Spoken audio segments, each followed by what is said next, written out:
যেটা ভারতের অন্তত উদ্বিগ্ন হওয়ার বিষয় যে পূর্ব দিকে জামাত এবং পশ্চিম দিকে মিম। 2020 বিধানসভা নির্বাচন বিহার রাজ্যের বিধানসভা নির্বাচনে খুব আশ্চর্যজনকভাবে মিমের একটা প্রভাব দেখা গিয়েছিল কিষানগঞ্জ। মূলত কিষানগঞ্জ ছাড়া এই যে জায়গাটা, যেটা উত্তর দিনাজপুর দক্ষিণ দিনাজপুরের জায়গা, কিষানগঞ্জ, সালমারি, বাইসি, এই যে জায়গাটা ভদ্রপুর বা এই ইসলামপুর, যেটা অন্তত পশ্চিমবঙ্গের ওই পারে রয়েছে, এই জায়গাগুলোতে কিন্তু একচেটিয়া জয়লাভ করেছিল, অন্তত 5টি বিধানসভা আসনে জয়লাভ করেছিল কিষানগঞ্জ সহ এই মিম। বাংলায় কট্টর মৌলবাদী রাজনীতি মালদা, মুর্শিদাবাদ এবং পশ্চিমবঙ্গের একাধিক জেলা যখন উত্তপ্ত হয়ে উঠছে বারবার করে, সেটা ওয়াকফ সংশোধনী বিল বা অন্যান্য ক্ষেত্রে বেলডাঙ্গা থেকে শুরু করে একাধিক ইস্যুতে বারবার করে বাংলাদেশ যোগ নিয়ে প্রশ্ন তুলেছিলাম। ঠিক সেইটাই কি প্রমাণ দিচ্ছে বাংলাদেশের অভ্যন্তরীণ ফলাফল? ঠিক সেই রকমভাবেই পশ্চিমবঙ্গের ডেমোগ্রাফিক চিত্রটা যখনই দেখা যাচ্ছে, সেখানে ভয়ানক দৃশ্য। একদিকে মিম, অন্যদিকে জামাত, সব মিলিয়ে কেন বারবার করে উদ্বিগ্ন হয়ে উঠছে নয়াদিল্লি। সিএন ডিজিটাল আপনাদের স্বাগত। আপনারা দেখছেন ইনসাইট, আর আমি আপনাদের সঙ্গে রয়েছি মণি ভট্টাচার্য। বারবার করে জামাতে ইসলামের উত্থান, জামাতে ইসলাম কিভাবে বাংলাদেশের রাজনীতিকে গ্রাস করে বাংলাদেশকে একটা ইসলামিক দেশে পরিণত করতে চাইছে, ঠিক পাকিস্তানের মতো, তা আমরা বারবার করে এই আলোচনা তুলে ধরেছিলাম। কিন্তু ঠিক এরই মধ্যে বারবার করে ভারত এবং বাংলাদেশের টানাপোড়েনের মধ্যে যারা গোয়েন্দা রয়েছে, যারা এক্সপার্টরা রয়েছে, তারা ডিকোড করে ফেলেছিল যে জামাতকে রুখতে ঠিক কী ব্যবস্থা গ্রহণ করতে হবে। ঠিক সেই রকমভাবেই ট্যাকটিক্যাল চালে নরেন্দ্র মোদী থেকে শুরু করে অজিত দোভাল থেকে শুরু করে বলা ভালো ভারতবর্ষ রুখে দিল জামাতকে। কিন্তু এরই মধ্যে যে বিষয়টা একটা ভয়াবহ আকার ধারণ করতে চলেছে বলে মনে করছে বিশেষজ্ঞ মহল, যা কিনা বদলে দিতে পারে পশ্চিমবঙ্গের রাজনীতির ছায়া, যেখানে কট্টর মৌলবাদী রাজনীতির একটা বড় প্রভাব পড়তে পারে বলে বিশেষজ্ঞরা মনে করছে, যা অন্তত পশ্চিমবঙ্গের কালচারে নয়। ঠিক সেই ইঙ্গিত কিন্তু দিচ্ছে পূর্বের রাজনীতি, সেই ইঙ্গিতই দিচ্ছে পশ্চিম দিকের রাজনীতি। প্রাথমিকভাবে এই অনুষ্ঠানের শুরুতে আমি যেটা বলবো, এই পশ্চিমবঙ্গের ডেমোগ্রাফিক চিত্র, সেই চিত্রে একাধিক পরিবর্তন আসতে পারে বলে মনে করছে রাজ্যের বিরোধী দলগুলো। সেই বিরোধী দলগুলোর মধ্যে বিজেপির যে বক্তব্য, সেইখানে যদি একটুখানি আলোকপাত করা যায় বা যদি দেখা যায়, তাহলে স্পষ্ট করে বিজেপির প্রাক্তন রাজ্য সভাপতি সুকান্ত মজুমদার কিন্তু বলছেন যে এই ডেমোগ্রাফিক পরিবর্তন, সেক্ষেত্রে পশ্চিমবঙ্গের জনবিন্যাসও পরিবর্তন আসতে পারে। ঠিক সেক্ষেত্রে এসআইআর এর প্রসঙ্গও তিনি টানছেন। কিন্তু বিশেষ করে যদি নজর দেওয়া যায়, তাহলে দেখা যাবে পশ্চিমবঙ্গ লাগোয়া যেসব জায়গাগুলো রয়েছে বাংলাদেশের, আমি তার আগে বলবো পশ্চিমবঙ্গে যেসব জেলাগুলো রয়েছে, উত্তর 24 পরগনা, দক্ষিণ 24 পরগনা, নদিয়া, মালদা, মুর্শিদাবাদ এবং 2 দিনাজপুর, এই যে কয়েকটি জেলা, সেই জেলা বরাবর পশ্চিমবঙ্গের অপোজিটে বা পশ্চিমবঙ্গ লাগোয়া বা সীমান্ত বরাবর বাংলাদেশের যে জায়গাগুলো, আমি নাম নিয়ে বলবো, সাতক্ষীরা, যশোর, খুলনার একটা বড় অংশ রয়েছে, কুষ্টিয়া, মোহরপুর, চুয়াডাঙ্গা, রাজশাহী, নবাবগঞ্জ, রংপুর, এই সমস্ত জায়গায় জামাতে ইসলামের বারবারত্ব। এবং ঠিক তার পাল্টা যদি দেখা যায়, সেক্ষেত্রে ভারতবর্ষের একটা চিন্তিত হওয়ার একটা কারণ, আসাম বরাবর যে জায়গা বাংলাদেশের রয়েছে, আমি দেখানোর চেষ্টা করব এর মধ্যেই, কিন্তু তার যে জায়গাটা, সেই জায়গাটার যে ডেমোগ্রাফিক পরিবর্তন, আমি একেবারে ম্যাপ দিয়ে আপনাদের দেখানোর চেষ্টা করব। যে ডেমোগ্রাফিক পরিবর্তনের আমি বিষয়টা বলছিলাম, আমি একেবারে পরিষ্কার করে ম্যাপ দিয়ে বোঝানোর চেষ্টা করব যে ঠিক কিভাবে কোন কোন জায়গায় কিরকম ডেমোগ্রাফিক পরিবর্তন বা এই ডেমোগ্রাফিক চিত্রে কি ভয়ানক চিত্র আসছে, বা যেটা অন্তত পশ্চিমবঙ্গের জন্য আশঙ্কার, যেটা পশ্চিমবঙ্গের জন্য চিন্তার। আমি বারবার করে বলছিলাম উত্তর 24 পরগনা জেলা, দক্ষিণ 24 পরগনা জেলা, মালদা, মুর্শিদাবাদ, নদিয়া। আমি একটু ম্যাপে দেখানোর চেষ্টা করব যে ঠিক কোন জায়গায় কি কি পরিবর্তন হচ্ছে। আমরা এর আগে দেখেছিলাম, আমি বলছিলাম যে বাংলাদেশের যে জামাতের অংশটা, যে অংশটা সীমান্ত বরাবর, সেই সমস্ত জায়গা, ঠিক এই যে জায়গা, রাজশাহী থেকে শুরু করে কুষ্টিয়া, যশোর, সাতক্ষীরা, এই যে জায়গাটা যেটা বাংলাদেশের মধ্যে রয়েছে, এই যে জায়গাটা, সেই গোটা জায়গাতে কিন্তু জামাতের একচেটিয়া জয়। এবং এই জামাতের জয়টাই কিন্তু নয়াদিল্লির জন্য উদ্বিগ্ন হওয়ার বিষয়, অন্তত পশ্চিমবঙ্গের জন্য কিন্তু উদ্বিগ্ন হওয়ার বিষয়। তার যে বেসিক কারণ, আমরা যদি একটু পশ্চিমবঙ্গের দিকটা দেখি, তাহলে এই যে বহরমপুর অর্থাৎ মুর্শিদাবাদ, তারপরে রয়েছে মালদা, এই মালদা এবং এই সমস্ত জায়গা কিন্তু জয়লাভ করেছে জামাত, যেটা বাংলাদেশের ওই পারে।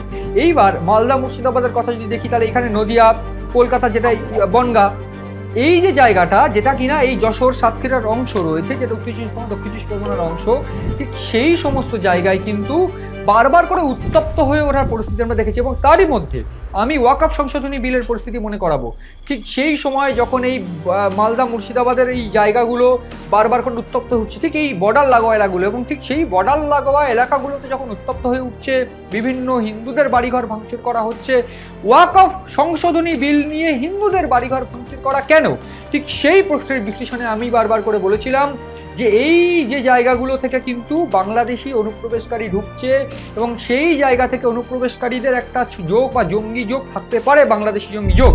সেক্ষেত্রে আমি জামাতে ইসলাম থেকে শুরু করে বিভিন্ন জঙ্গি সংগঠনের নাম উল্লেখ করেছিলার। এইবার জামাতের জয় কোথাও গিয়ে সেই প্রমাণিত করছে যে এই যে জায়গাগুলো যেখানে জামাত জিতেছে, পশ্চিমবঙ্গ লাগোয়া জায়গা, তার পাল্টা পশ্চিমবঙ্গের এর মধ্যে বা এই জামাতের জয়লাভ কোথাও গিয়ে পশ্চিমবঙ্গে এই কট্টর মৌলবাদী বা কট্টরপন্থী রাজনীতির একটা প্রভাব বা ছায়া ফেলছে। সেই দিকটাই তো একেবারে পরিলক্ষিত হচ্ছে বা স্পষ্ট হচ্ছে।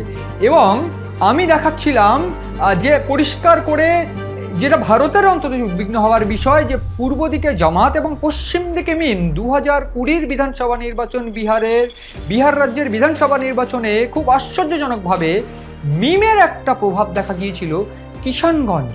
এবং এই কিষানগঞ্জ ছাড়া আমি একটু বলতে চাইবো, যেটা মূলত কিষানগঞ্জ ছাড়া এই যে জায়গাটা, যেটা উত্তর দিনাজপুর দক্ষিণ দিনাজপুরের জায়গা, কিষানগঞ্জ, সালমারি, বাইসি, এই যে জায়গাটা ভদ্রপুর বা এই ইসলামপুর, যেটা অন্তত পশ্চিমবঙ্গের ওই পারে রয়েছে, এই জায়গাগুলোতে কিন্তু একচেটিয়া জয়লাভ করেছিল, অন্তত 5টি বিধানসভা আসনে জয়লাভ করেছিল কিষানগঞ্জ সহ এই মিম।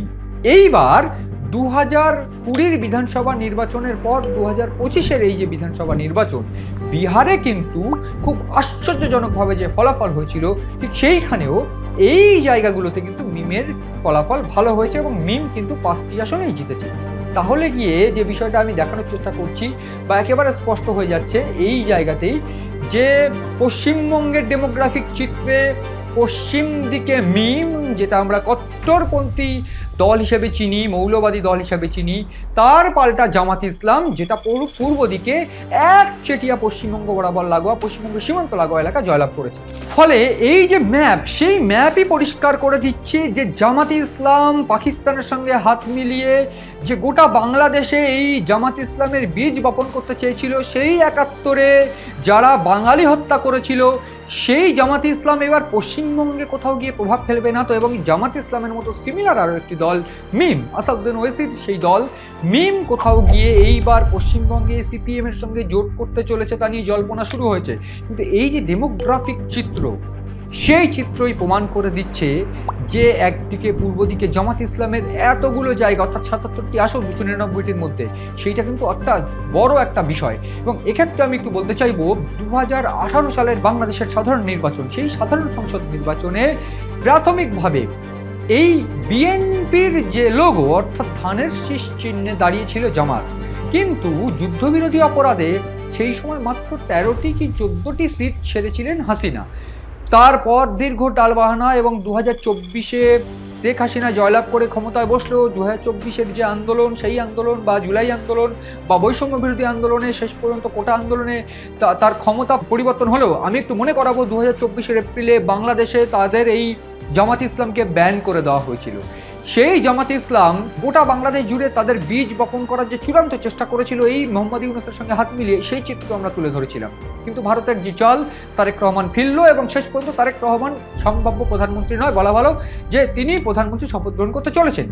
কিন্তু এরই মধ্যে যে 13-14টি আসন থেকে 77টি আসনে জাম্প করলো জামাত ইসলাম, সেইটা অর্থাৎ তাদেরকে রুখে তো ভারত দিল, বাংলাদেশের দখল বা বাংলাদেশের গদিতে জামাতকে বসতে না দিলেও বা কট্টর মৌলবাদী কোনো দলকে বসতে না দিলেও ভারত কিন্তু এটা নিয়ে অন্তত উদ্বিগ্ন থাকবে যে সেই 13টি সিট নেওয়া জামাত ইসলাম এই মুহূর্তে 77টি আসনে রয়েছে। এবং এই 77টি আসনে জয়লাভ করা অন্তত এটা পরিষ্কার যে সম্ভাব্য ফলাফল বা সম্ভাব্য রেজাল্ট অনুযায়ী তাদের আপেক্ষিক ফলাফল কিন্তু ভালো। ফলে ৭৭টি আসনে জয়লাভ করা এই জামাত ইসলাম, অধিকাংশই পশ্চিমবঙ্গ লাগোয়া এই জামাত ইসলাম যে ভারতবর্ষ পশ্চিমবঙ্গের জন্য একটা কালো ছায়া, একটা আশঙ্কা বা কালো মেঘ, এটা কিন্তু বলার অপেক্ষা রাখে না। ফলে সব মিলিয়ে যে ডেমোগ্রাফিক চিত্র, সেই চিত্রের পাশাপাশি যে জামাতের আপেক্ষিক ভালো উত্থান, তাদেরকে রুখে দিয়েছে ভারত বটেই, কিন্তু তাদের আপেক্ষিক ভালো উত্থান, সেইগুলো তারেক রহমান এবং ভারতের সঙ্গে কোন সম্পর্কে, সেইগুলোকে ডিকোড করে সেইগুলো রুখে দেবে ভারত, এবং ভারতের একেবারে এক্সপার্টরা বা বলা ভালো যারা গোয়েন্দারা, তারা কিভাবে সেটা রুখবে, সেটা যেমন উল্লেখযোগ্য দিক, ঠিক তার পাশাপাশি পশ্চিমবঙ্গের যে ডেমোগ্রাফিক চিত্র, একদিকে জামাত ইসলাম, অন্যদিকে মিম, সেইটা পশ্চিমবঙ্গ কিভাবে তাদের থেকে বাঁচিয়ে পশ্চিমবঙ্গের সংস্কৃতি রক্ষা করবে, অর্থাৎ অন্তত কট্টর মৌলবাদী রাজনীতির ছাপ না পড়া পশ্চিমবঙ্গে কিভাবে পশ্চিমবঙ্গ তার যে পুরনো গৌরব সেটাকে ধরে রাখবে অন্তত এই পরিস্থিতিতে, সেইটা এই মুহূর্তে সব থেকে বড় প্রশ্ন। সেই সমস্ত দিকে নজর রয়েছে আমাদের। নজর রাখুন আপনারাও সিএন ডিজিটাল ও আপনাদের পছন্দের অনুষ্ঠান ইনসাইডে।